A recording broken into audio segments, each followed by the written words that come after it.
Spurs Bros, episode 16 coming at you right now. Spurs went 0-2 in the last week, as seems everybody has been looking ahead to the Paris games. We've got two games in Paris, France coming up against the Indiana Pacers. We are going to talk about Stephon Castle being the newest member of the dunk contest participants.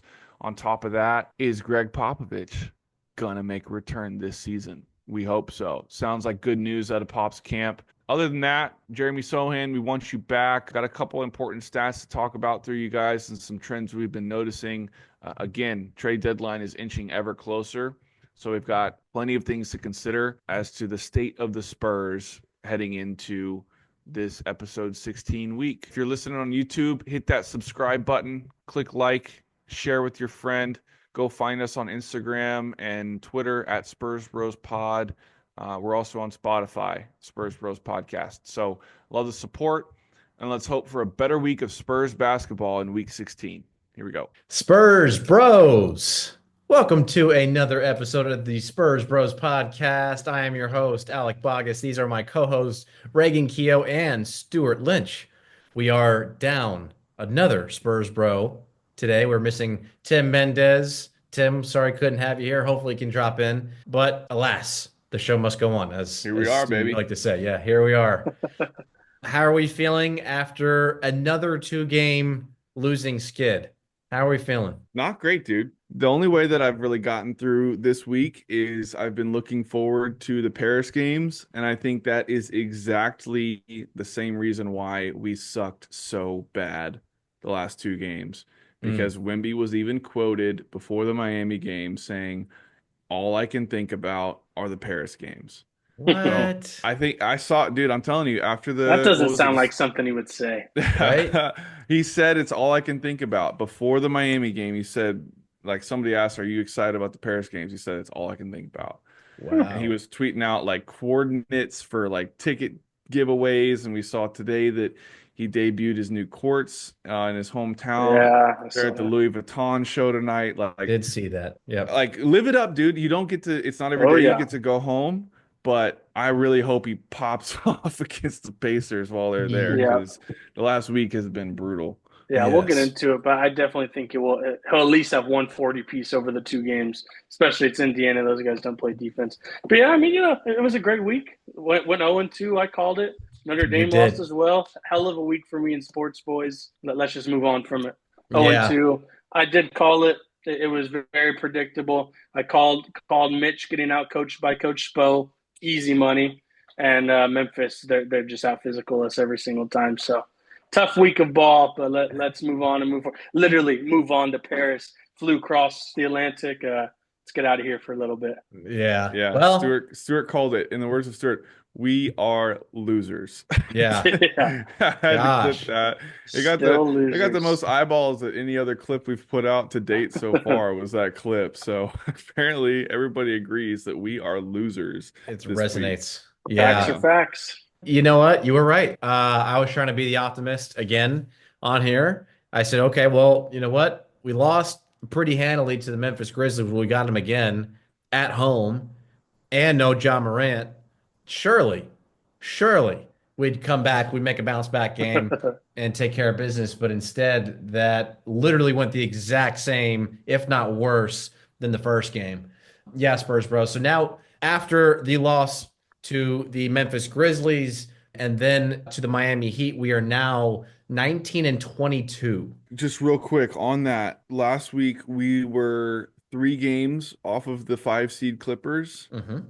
Now we are closer to the 13 seed Trailblazers than we are the 5 seed Clippers. Yep. So Yep. it's Slowly slipping away. make or break time right now. That's exactly right. Yeah, so I saw this on Twitter somewhere, X, that when the Spurs were 19 and 20, we had 16 blown leads this season and 7 double-digit blown leads this season. Mhm. So without those 7 double-digit blown leads, we would be 26 and 13, which would be good for second in the Western Conference. And so even take half of those games, right? Or four out of the 7. I mean, that's a whole different story. Like you said, Reagan, I mean, we were basically right on fifth place if And I talked about it last week. Like it was last week, if we had won that Bulls game, Yep. that was a four spot difference. We dropped two Uh, more, and now we're in 13th or 12th, I and legit not feel looking like great. that Chicago game changed us. I don't know. Yep. We were playing decent ball up until then, on a little bit of a losing streak, but then that one was just like a killer, like just a blow to wow. Like we just blew it to the Chicago Bulls up by 20 in the third quarter. Absolutely embarrassing. And I feel like we just haven't come back since. It's a We're, good we're point. what? We're 1 out of 7 wins in our last 7 games. We're One win. we're It's awful. yes, we are 1-7 in 3-7 our in the last 10. Yeah. yes, 3-7 in our last 10. We've lost 6 of our last 7. And you're right, Stu. So we had that devastating loss against the Denver Nuggets in overtime. That's okay. You brush that one Mm-hmm. off and you bounce back, and you're right. You play Chicago, you take care of business.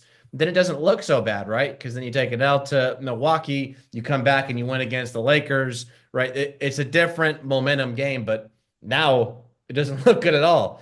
Lost 6 of our last 7, and it's like, okay, well, where do you go from here? And Reagan, to your point, Wemby was saying all I could think about was the Paris games. It's like, I mean, gosh, I feel like that Miami game was another one to take advantage of. It was, dude. Like Jimmy, you could watch that game and you could see all the turmoil that's been surrounding Jimmy Butler and Pat Riley and everything. Jimmy Butler was out there just like messing around. Like that was not an NBA level performance by their superstar. He Right. was jogging up and down the court, freestyling dribbles, bringing the ball down, like throwing one-handed passes. He was not engaged. He was not getting back. He wasn't cheering for his teammates. And that's their like culture setter, their Correct. energy pace guy. And we couldn't take it's dude, again, every time I think about stuff like this, it takes me back to the Phoenix Suns game, the NBA Cup, where we were trying to get qualified for Vegas, and we just completely could not capitalize on Kevin Durant getting hurt and Yep. Bradley Beal throwing out a dud of a game. It was the same deal. Jimmy Butler, nothing. Not like he was not there at all. And we let that slip by. That's a game you gotta go win. You Yep. gotta Yeah. go win. I know the Heat aren't like that good this year but I always hate playing it. I don't care. They're to me they're very much system oriented, kind of like our beautiful Us. game Spurs. It doesn't matter who's out there. Like Yep. Jovic had like 15 on us. They have a bunch of young guys coming in. Who was the 7 forward you played more than Khalil Bam? Ware. And yeah, Ware was killing it. Like that's just how they play. That's why I said Coach Spo, hell of a coach. Obviously, we all know that. Probably the best coach in the league. But they're just all about system. Whoever goes out there doesn't have to be big names, and they just score. They play tough. They're hard, and I don't know. I very much saw that. I know y'all think it was a winnable. I mean, it was, but I mean, they're a it, 500 ball club. Like, yeah, That's what if I'm we're trying to saying. take the leap, that's got to be a game that we go yeah. win. And like I said, I think it's different because Butler has been so disengaged and trying to force this trade to Mm-hmm. Phoenix. But I feel like Wemby was almost just as much checked out as Butler was Yeah. because he's looking forward to Paris. And I don't know. that's what I was trying to say is exactly that. 500 ball club. Jimmy Butler is that transition of like I'm back, that attitude, but then kind of showing up and still being very loosey Not goosey. back. Yeah, not Yeah. back. Not like Michael Jordan. I'm back. Yeah, not at all. Not a three-peat back. I'm back. Yeah, it was like complete opposite. And again, you're going to have 4 days rest in between. Then between your next game, you get to go back home, enjoy all that. Like you'd think you'd want to end on a high note and break that 6 out of or 5 game losing streak, basically 5 We out got of 6 20 game losing pieced. streak. We got 20 pieced, and so I want to break it down here and build some structure around this and kind of go back a little bit to that Memphis second game. I don't know if anybody saw that game, but really what I saw is they have a strategy and everybody is just copying and pasting and using it on us, which is obviously Wemby's our guy. And they're trying to put, if you have it on your team, to use it, extreme length and versatility and aggression to guard him. So in the Memphis game, you've got Jaren Jackson Jr. and Zach Edey, right? So you got a really big dude, and you've got a guy who's really versatile, strong, still whatever, Yeah. 6'9", Both 6'10", whatever he is. physical. Yes. And then with Miami, same story. You got Bam Adebayo, 6'9", 6'10", undersized big man, but he can still block shots, one of the best defenders in the league. And then you've got a rookie who's tenacious, and he's been playing great for him, Khalil Ware. And I think they just started one of their first games together. And I know a lot of Miami fans were happy about it. They wanted to see that lineup. And sure enough, they pulled it out. Coach Spo, like you said, to your point, Stu, he was gonna out coach Mitch. Mitch doesn't have any other, thinking ahead. He's playing checkers, dude. Like he's not like, well, let's just show up and just try to run our same offense and just see what happens instead of thinking again, well, wait a minute. We just got like their game plan for Memphis was Jaren Jackson Jr., Zach Edey. I wonder if we look ahead to our next games, does anybody else have a similar lineup that they could do this with, and play against Wemby? And sure enough, they did, and they used it, and that made us stagnant. It made us play hero ball. It just broke everything down. I think it actually started with the Bucks game 2 weeks ago because they rolled out the lineup of Giannis and Brook Lopez. Right. And I think that's where it started. The Lakers can do a version of that with AD and Braun. And then we played Denver with Jokic and Aaron Gordon. So, yeah, I don't know. I think it started with the Milwaukee game. And then, yes, Memphis did it twice and Miami did it. I think it's a real weakness. And they've been switching the other big onto Stephon Castle, who's shooting 25% or so from three. Right. So that's kind of the Jeremy Sohan effect that we were talking about at the beginning of the year, where they were putting the other big on Sohan, which allowed that center to kind of muddy up the paint.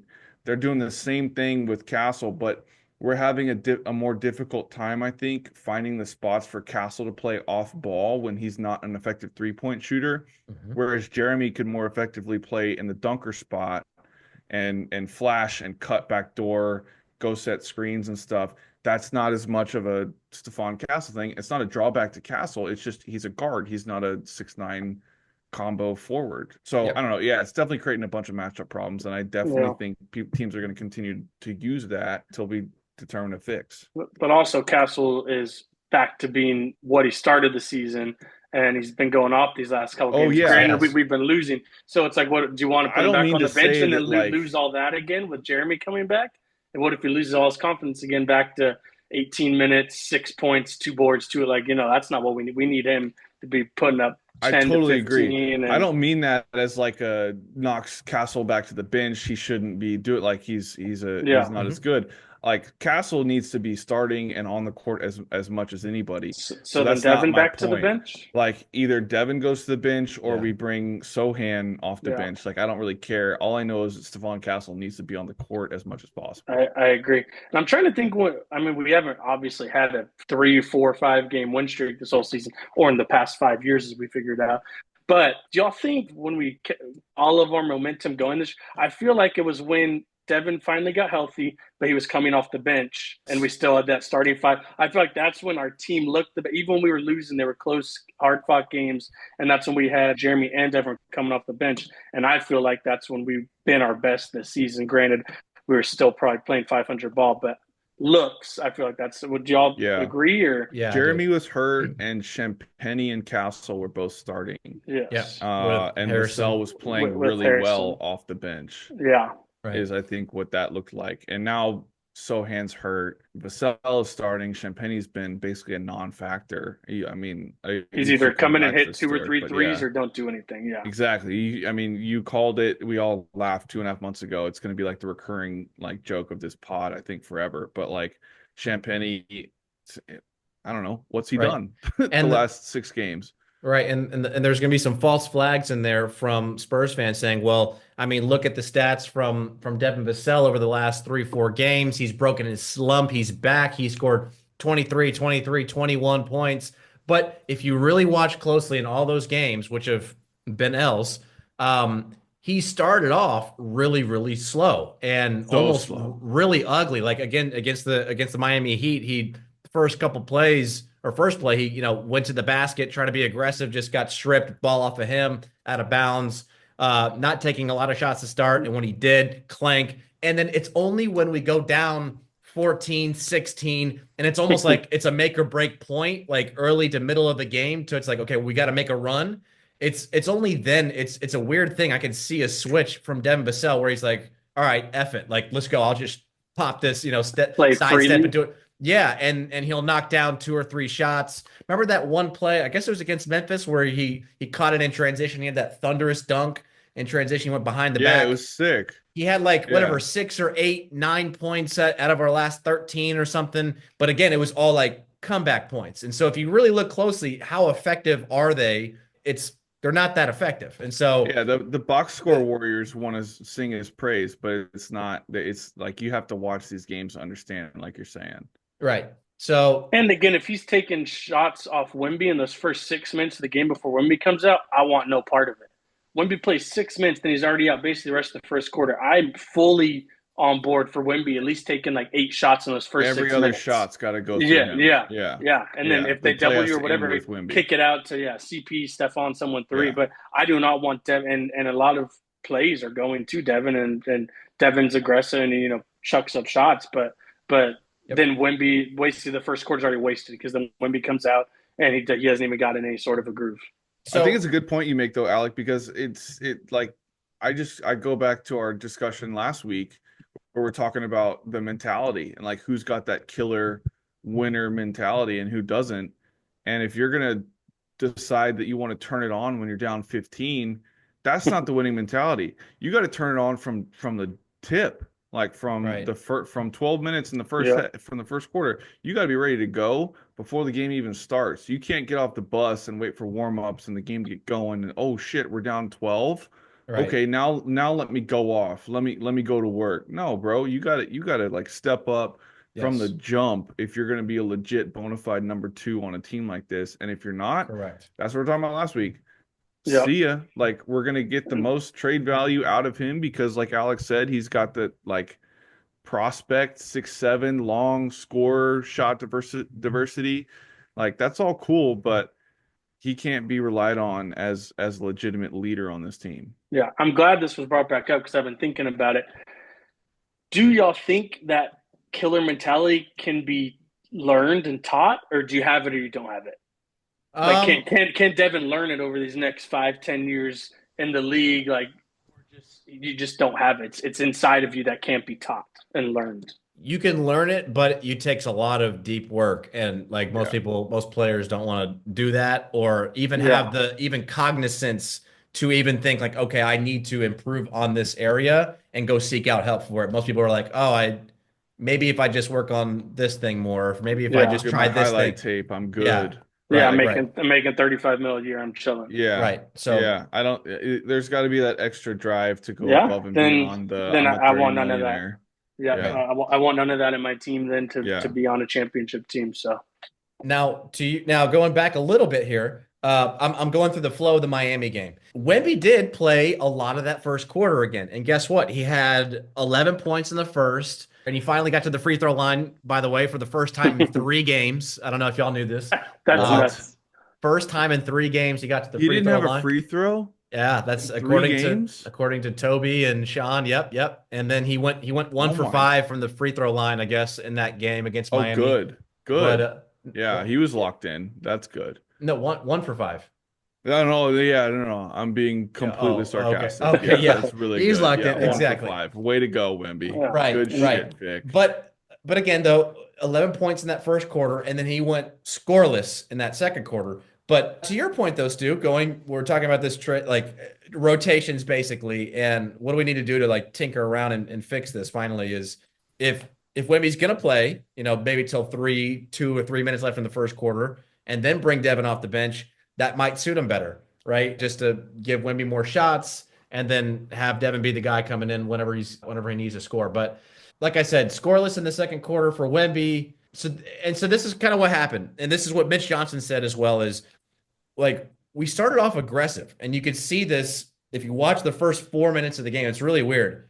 I visibly said out loud to my dad, I was watching with my dad, and we're like, the guys are being really, really aggressive. We're playing inside out. Everything was to the basket, to the basket, to the basket. We had wide open threes. Stephon did in the corner, drive, finish over the big guy to the basket. And then all of a sudden, it's like we forgot the game plan. And it was specifically Wemby. Like even Wemby started off the game too, going to the basket, up fake to the basket. And all of a sudden he goes, step back. You had a lane to the basket, step back 3, and then another quick shot, and then another quick shot. And then Devin felt like he had to get in on the action because of, he hadn't got a shot yet. Yeah, he hasn't had a shot in 3 minutes. Yeah. And everything broke down. And so you saw the same thing again against Memphis, but definitely against Miami. And so what Mitch Johnson is saying after the game is quick shots, basically, that are playing against us. It's not in our favor to come down, take quick shots because guys are just running and gunning. We're not getting back in transition, and we're not able to overcome these deficits. Yeah, we don't even have shooters on our team. Our team is Right. not built for up tempo. We need to be slow the ball down every single time with CP, run 18 to 20 seconds off the clock and get a good shot at the end of the shot clock. I mean, we can But go we're up not playing tempo that if we have ball. numbers in transition. We can get to the rim real fast. But yeah, these pull up J's is not what we need to be doing. Right. I mean, he was talking about it. I was on Twitter a bit today, and Mitch was talking to Brett Brown about that exact thing. He's like, when we actually run the offense and get good shots, it allows us to set up our defense better. And when we can set up our defense better, then we can get out in actual transition with numbers and run an effective fast break to get to the rim. It's chicken or the egg type of stuff. So what are you saying to Brett Brown? So yeah, I mean you're spot on with your analysis, and Mitch Johnson is aware of it, but apparently he can't communicate it to the damn team he's coaching. Right. And then the other thing that I'm seeing here that, again, Mitch Johnson has supposedly been repeating to the media and to his team is that one of our biggest challenges is also our defense as well. I didn't really think much about this because I felt like we've been playing solid defense, especially with Wemby on the floor. But according to our last game, analytics are showing that over the last 5 games, the Spurs defensive ranking plummets from 17th in the league, which I thought we were higher to begin with, but plummets from 17th in the league in the first half to dead last, number 30th in the second half. So absolutely just, I mean, literally awful, just dead last in defensive rating in the second half. So I wish we could do a big old brainstorming session with our Spurs Bros fans and just have a big old whiteboard session, just kind of chalk this all up and see what we can get out of this. Because I have two light bulbs. Number one, I miss you, Jeremy Sohan. I miss you, Jeremy. As far as the defense goes, Goldsberry puts out the efficiency landscape every week, whatever, and we had been a top 10 defense consistently. Jeremy goes out last 5-6 games now, and we're 17th in the first half, and we're 30th. Not good. We're missing that versatility from a combo forward that can guard 1 through 4 and potentially 5, depending on the lineup. That's one thing to me. Number two, I was kind of surprised, and I need to go find the account that did this work, but just dumb mistakes. It specifically was pointed out in transition. So this was the Miami game. Somebody puts up a shot. Steph Castle goes to, try to offensive rebound, grabs a rim, doesn't get the rebound, hangs on the rim for a solid second and a half. Meanwhile, Miami's off to the races. Spurs are discombobulated, and Harrison Barnes tries to identify his man, which, yes, congrats, Harrison. You found your man. But like a fourth grader, did not pick up the guy cutting straight to the rim, saw him go by. Then when the pass gets on its way, he's like, oh, I should cover that guy because he's help side. Gets there late. It's a dunk for Jimmy Butler, the disengaged Jimmy Butler. The I want to trade, I'm going to jog and lollygag everywhere. Jimmy Butler gets the easiest dunk of his career because our veteran, Harrison Barnes, is the one that can't pick up a fast break defensive assignment like that on the fly. So whether it's Wemby or Vassell or a lack of Sohan or slip-ups from the veteran Harrison Barnes, who's supposed to be setting the tone for everybody, I don't think anybody was locked in this week, and it's got to change yesterday. It's just not being focused. I agree with all your points. It all leads back to me for one thing, one word, 3 letters, P-O-P. Get him back on the sidelines. I firmly believe he will get this team back. It's truly showing us Spurs fans how spoiled we truly are to have him as our coach, seeing what this first-year coach can do. I can't even imagine the day he's not our coach anymore. We have to have some I don't even know who. I think having Pop back will do wonders to our team. I truly do. I legitimately think Chris is just as big of a voice in the locker room as Mitch is. And that's good and all. Sure. But again, Chris, you ain't one. I don't want you coaching the team. No offense. I know we're better than last year, but I want Pop in there being the voice of our franchise, him coaching Chris. And if I'm being honest, I highly doubt Mitch is like giving Chris solid advice day in and day out on how to become a better player, how to Who's help the Mitch team. Johnson to coach Chris Paul? No, Like, that's what I'm saying. Yeah. So yeah, like, yeah. I firmly believe Chris is just as much, which might that maybe for better or for worse, but I want Pop back in there. And what's the news, fellas? Coming Yeah, I out was gonna say today. you're not just saying that for anything. There's a French reporter, Maxime Aubin. Sorry, I'm probably butchering the last name, but Maxime, while in France with the Spurs, RC Buford confirmed that Pop is expected to return to coaching the team. Quote, he's been improving weekly since his stroke. We don't know when he will be back, but he will be at some point. End quote. That is the most positive Absolutely. news that we have Yeah. received to date. And like Yeah, absolutely. surpassing the fact that Pop may, hopefully, fingers crossed, make a return to the sidelines. The fact that that's even in question means that he's doing phenomenally in his recovery. Yep. And as a human being, he's doing okay. Yes. So that's like a big relief to me. I think there's been a lot of murmurings about we've seen the last of Pop. And the fact that this is even something that RC is ready to come out and say, like he's going to be back at some point, is got to just warm San Antonio's heart, Spurs fans everywhere's heart. It's really, really cool. Yeah, so all people, RC's not just saying that to say it. There's firm, like, that's been discussed. It's been discussed for a while. Like, he's been waiting to say that. So, there's all facts, 100%. He meant what he said. Right. And 100%. And what that means is also that the stroke wasn't as bad as we originally thought, right? Everybody was left in the dark on this whole thing. Nobody said a word after the whole thoughts and prayers thing went out. And just to know that RC, like you just said that means that everybody's really considered this. Pop's really considered this. His doctors are probably giving him an okay. Okay, as in like, okay, you're okay to go back to coaching NBA basketball, traveling and in private jets and across time zones and doing the whole grind again. That means that either things weren't as bad as originally thought, and or the recovery is just going fantastically. So that is, like you said, best news I've heard in a really long time. It's really, really cool. The distance makes the heart grow fonder. Yeah. Yeah. Right. Yeah. I mean, again, like, I don't want to be the guy that's like, get back. Like, the only thing that matters is being a coach of the Spurs. Obviously, it's like being a healthy human. But again, like, the sooner that he can come back, the happier we will all be. And that's not just us. Of all people, too, Pop is like the most family first. There's way more to life than basketball. This is your job. It's a game. Right. Hopefully it's before the end of the season. I did think about this, though. Does that affect no, I'm down to have him back in the lineup. I just answered my own question. I was like, this is a mess with the flow, but we don't have any flow, so it's fine. Bring him back. Yeah, what are you talking about? Yeah, we don't have any flow. No, if he's good to go, bro, bring him back. He's the greatest of all time. Yeah, if please. He's good. Let him be.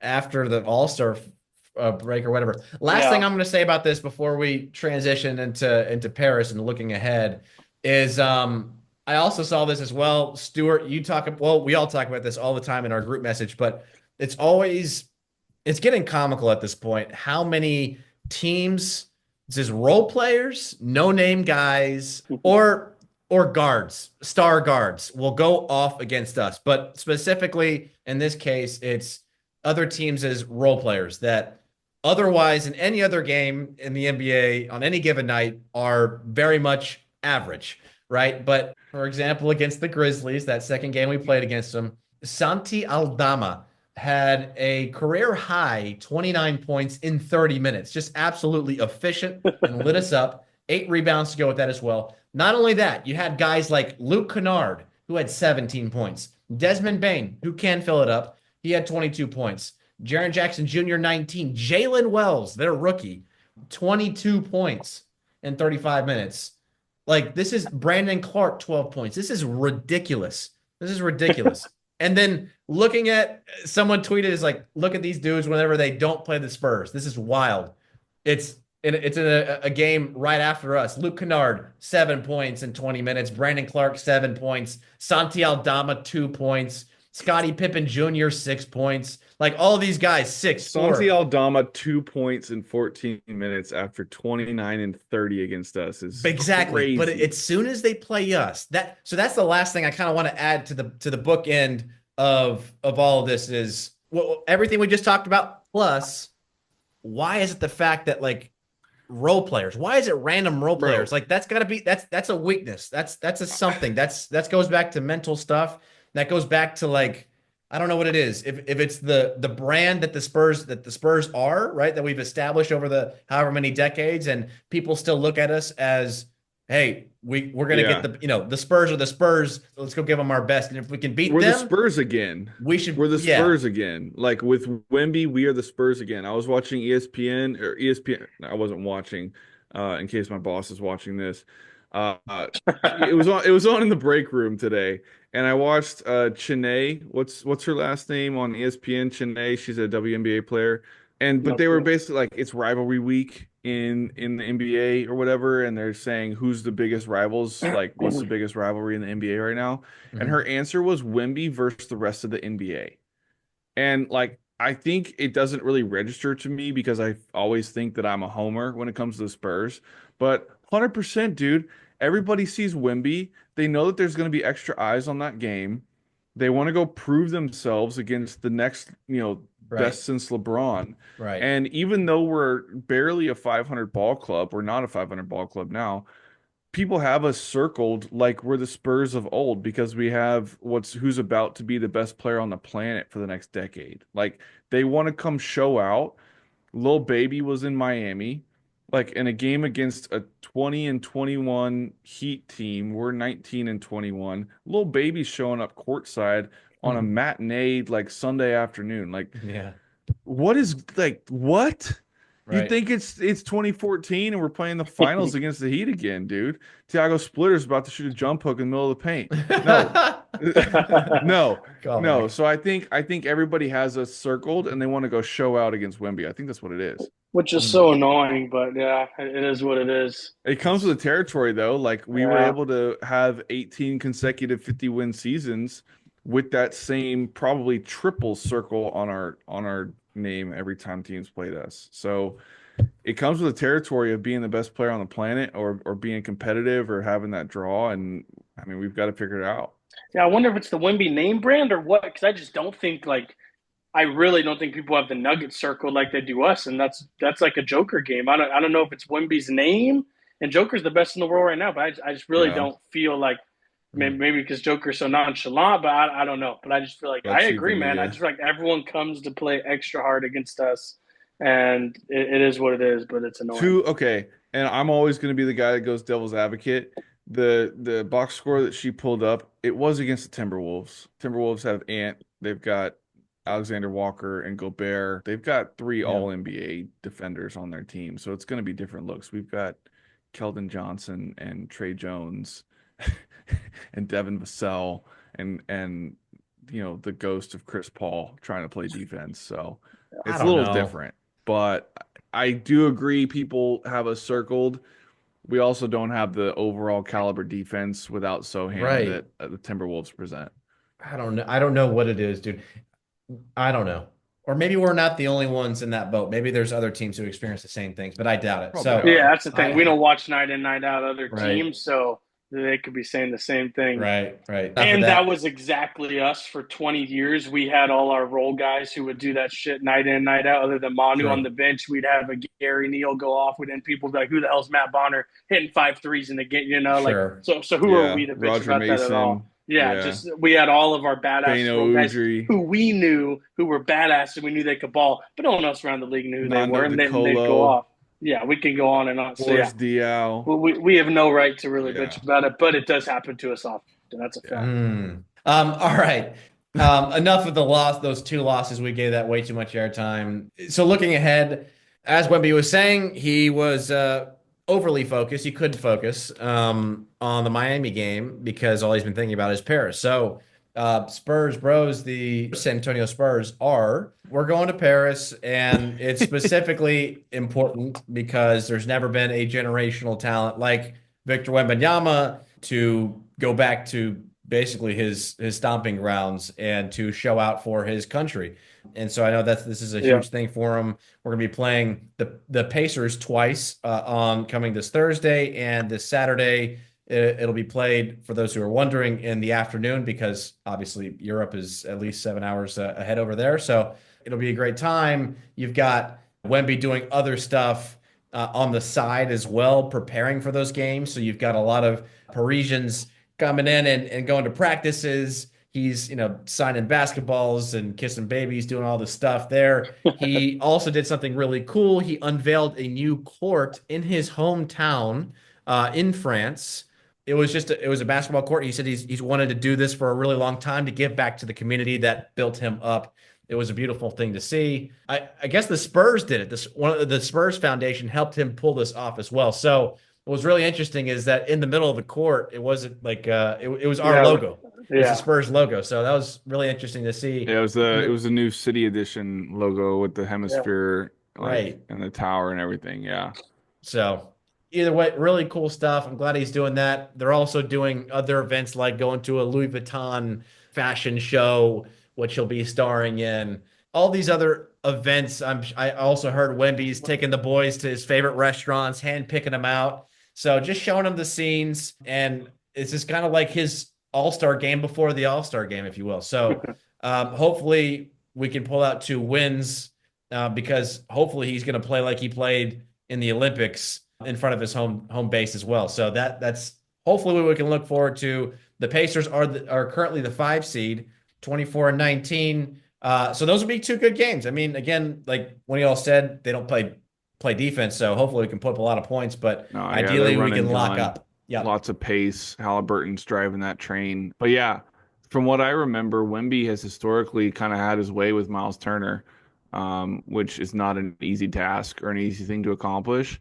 And what I'll say is, as a kind of harsh Spurs fan, is if he's been looking forward to these Paris games for a week and that's been playing into the L's of late, he better go off. He better go off, and we better come back to America with 2 wins under our belt. Because, I mean, even if we split these, we're then 20-23 with a week and a half to go till the trade deadline. Well, thank you, dude. I'm not looking forward to that. No. Let's come back at 21-22 because we've got another tough stretch.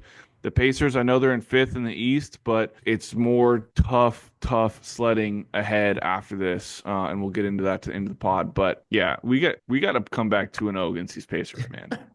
Yes, we do. Yeah, you're right. So I'm looking ahead past that. We come back after that Saturday game. We have a few days break. We play the Clippers back at home. But guess who's back for the Clippers is Kawhi Leonard. So that'll be nice. Perfect timing. Then we play the Bucks and then the Heat again, then the Grizzlies.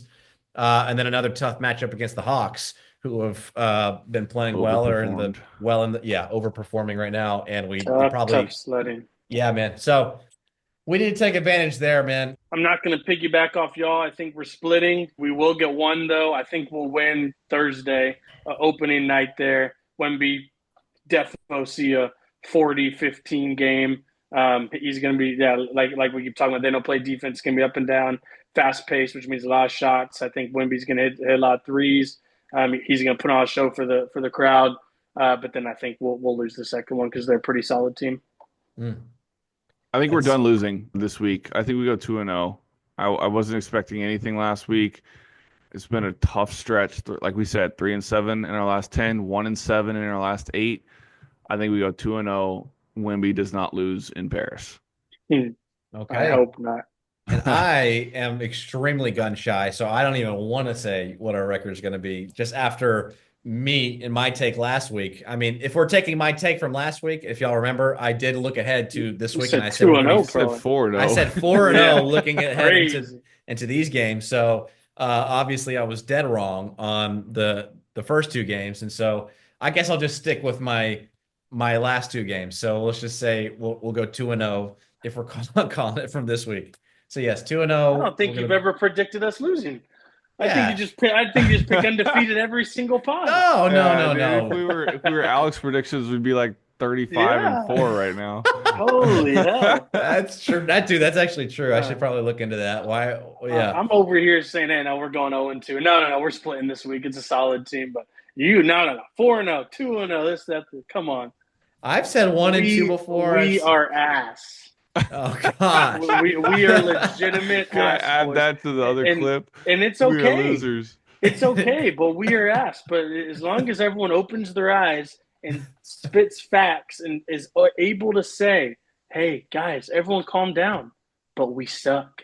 If everyone can do that, then we're good to go. And I've opened my eyes. I'm just trying to get y'all on board. We're going 1-1, 2-0. Prove me wrong.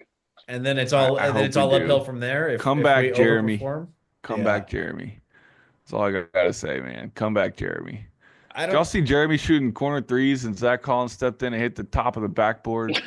I did see that. Gosh. Literally And the his, one clip. I and did his foot not. was on the line. I did not. But that is Bro, they were just shooting hilarious. around in Paris yesterday morning or whatever, and it's like Jeremy and Julian and Zach in the corner shooting like casual shoot around threes. Yes. But Jeremy shot like cashes it, nothing but net. Zach steps up, like pump fakes, puts his foot on the line, and then hits the top of Top of the Holy the shit. backboard corner. And it wasn't even like a, oh my That's gosh, so look what funny. Zach Collins just did. It Oh, was just dude, like no, look, like the boys are here in Paris. And like, it was just yeah, like a pan, yeah. It was pan to like the boys. why? Oh my God, nobody bat an eye about it at all. It was like, oh yeah, it's just Zach. Dude, we've tried. I Oh, think I think man. we've done it all. I think we've unplugged it, plugged it back in, blown on it, and just seen it and see if we The just old plug it back in and see if it'll work. PlayStation He's console. That's funny. he's broken, dude. He's absolutely Yeah, something the something. social media team is He's clearly not trying to mentally, boost the trade value either. Yeah, yeah. No, yeah, gosh. he's mentally broken out. He's taking our money this season, one more Yeah, year of robbing the Spurs, and then he might not even get Europe, he or he might might be in not be in the league Taiwan with after fucking that. Dwight Howard or Yeah, something. time to learn But Chinese, buddy. yeah, there's absolutely no way he's ever going to have another NBA contract. He better be putting that money into a high yield savings account stat, dude, because I'm telling you, It's time don't. to learn Greek, buddy. Go play with the Nasus. Yeah. Go play against Pat Bev. Christ. Go play in Israel. Or Lonnie Walker. Go play with Lonnie. Yeah, yeah. All right. Lonnie's actually kind of playing well. He's in the Euro League. Yeah, he is. Um, And he's over but there saying that this is real basketball. real This is tougher than basketball. the NBA. And get out of Yeah. here, buddy. You couldn't even get a contract in the NBA. I get his point of like, I get his point. That's 'cause what I don't- everyone says, but that's when they're teenagers and they come to the NBA as 18-year-old first round picks or whatever. Lonnie's had his time. He's back up. Like, chill out. True, You're saying true. that you would much rather be making more money. He and would playing much NBA rather be basketball. here. Yeah, that's Yes, a fact. for sure. For That's sure. a fact. All right. Well, that's all good. Last thing I will say before we close this out is Stephon Castle, the Rook, our Rook. Hell yeah. He's He got some announced- bounce. Yes, sir, he does. We knew he did. I think someone announced that he had like a 38 to 40 inch vertical or something like that. Being 6'6", we're like, man, I wonder if he'd be good for the drum roll, please. Dunk contest. And sure enough, Shams, he tweeted out. He tweeted out that Stephon Castle will be participating in the NBA Slam Dunk contest, which will be cool. It's the first time a Spurs player has competed since I don't know who for the Spurs Cadillac played Anderson, I think was the Cadillac name. in like 1988 or something like that. 78 or 80, something like that. It's been a minute. Mm. People want to say Brent Berry, but Brent Berry was not a Spur when he won that dunk contest. Right. Yeah. So And- it's been 40 plus years. Yes, and the bar is really low. I don't know if you saw a clip of Cadillac Anderson try to pull off a dunk. It was, oh God, it was not Not bueno. great. It was Yeah, not bueno. He great. tried to do like a little cradle into like just a regular dunk, and People are kind of clowning on this dunk contest too after they heard Steph was going to be in it, and like I don't think he's had anything that's been crazy, like as far as crazy posters and stuff, but at the same time, like he's got some very casual, sneaky bounce. Like yes, He does. garbage time against the Grizzlies, he had a putback. He caught that ball at his waist and brought it back up and put it home. He's dunked on a couple bigs. Like he's gonna do something cool. Yeah, we know he's got it. I am curious if a lot of other guys, bigger names per se, are just declining because did y'all see that the second one who's accepted is Matas Buzelis, another rookie for Chicago. Rookie. Just Yep. two, yeah. So I'm very curious. That guy can jump too. Yeah, he can too. White boy, 6'10". We talked We about coulda him had this him. year about if we draft him. Yeah, But yeah, so I'm just curious if kind of bigger. I mean, like Jaylen Brown could be in it, but he'll say no. He did it last year, and he kind of, I mean, he got clowned. Yeah. Like, So yeah, I think I'm guys don't curious want if that bigger anymore. names, yeah, are just like why go do it? So It sucks. But hey, Steph, show out. Well, and what was I gonna say? Oh, I mean, the odds of him using Wemby as a prop have to be like minus 1,000, right? yeah, Y'all, got Like to. he's got to be jumping over Wemby at some point. Yeah. you would think. I don't know if he can get that high. Like literally, I don't know. But maybe if you have to go like this, bend over a little bit, put the ball Yeah. over his head or something. I don't know. Dude, straight up, that would I mean, win the dunk everybody always, contest. yeah, Yeah, if yeah. you Everybody jump always over brings out Wemby. Shaq. Like if he goes and jumps over Wemby That would be crazy. first try, like come on, That would be wild. That yeah, would be wild. So, yeah, we hope. We also assume, as we said before we were started recording, that he'll also be in the Rising Stars game. I mean, he's got to he's be. still Yeah, leading he will or be. definitely in the race for Rookie of the Year. So, yeah, he'll be there. And ideally, Wemby will be in the All-Star game too. So, you're right. It brings our chances for a Wemby prop in the dunk contest even higher. Could We be a started good. Spurs-filled All-Star weekend, which would be fun. That Haven't would be had it in great. a long time. That would be Yeah. fantastic. Wemby, as of 2 days ago, on the third fan return for All-Star voting, he was in fourth. So he passed Anthony Davis by over 300,000 votes, but he Nice. still had another 300,000 to go to pass Kevin Durant. So I think the next Yeah, returns will come out in a few days later this week, probably when this podcast comes out. So he'll probably be fourth in front court voting for the Western Conference. He's not going to start, but I mean, I've he's seen got some. it. He's gonna be there, and I've even seen some ESPN writers talking about like they would vote, and Bleacher Report talking about who they would vote in for starters, and they're leaving guys like LeBron and KD off of the list to make Whoa. room for Wemby if it was up to Whoa. them. Oh, Obviously, it's fan vote, so that's not going to happen. But they're saying as far as who actually deserves it based on play and team success and impact and all that, they're talking about every single one of them. I think 5 out of 6 had Wemby as a starter in the front court for the yeah. West. Hmm. So, And I I mean, agree, but we know it's not about that. That like they would leave yeah, it's LeBron. not. Like come on, yeah, LeBron and LeBron KD and KD, yeah, will be yeah, starters until they retire. That's just how it is. So we know it's not about that. It's all about name brand. But I agree with you for sure, and I agree with those writers. So yeah. I mean, it's gonna be right now. It's Shea and Steph at the guards, and then the front court. Jokic is a mile LeBron in and front of KD. everybody, and then LeBron and KD. Yeah. Yep. So unless Spurs Nation went crazy on this 3-for-1 voting yesterday, that's probably what it's going to end up being. Victor will be on the bench. But hey, second year All Star DPOY, that's pretty damn good. Pretty dang good, man. Yes, sir. All right, boys. That'll do it. That'll do it for this episode. Unless you'll have anything else to lead us on out of here. I'll say it again, man. I miss Jeremy. I miss Jeremy Sohan. Please come Yeah. back. Back's been tight. I don't know what the deal is, how long it's going to be, but people wanted to blame a lot of stuff on Jeremy clogging things up. And I am here making my case that we have lost 6 of 7 without Jeremy Sohan in the lineup. And we are missing his defensive versatility, his attitude, edge, his hustle plays, everything, his screens, his cuts, all O- that stuff. I Offensive get the rebounding. shooting, offensive rebounding, all of it. We're Yeah. missing every last piece of that. So I cannot wait for Jeremy Sohan to get back and Devin to come off the bench and have that lineup with Castle playing 25, 30 minutes and Vassell and Sohan closing things out. I can't wait for it because I think we actually have something here. That's my closing message is can't wait for Jeremy Sohan to return. And Stu says that we're ass and we're bad. Yeah, We I was suck. gonna say Give into the darkness. That's my it. closing message is we suck. We're going 1-1 this week, but enjoy the week, boys. Gosh. All right. Well, fair enough. We'll see what happens. Bonjour, everybody. Hey, give us a subscribe, follow, like, give us a shout out. Let us know what you want us to talk about next episode. Again, we are Spurs Bros for the people, and we appreciate all the support. Oui, So, oui. from your Spurs Bros, go Spurs, go. Merci beaucoup.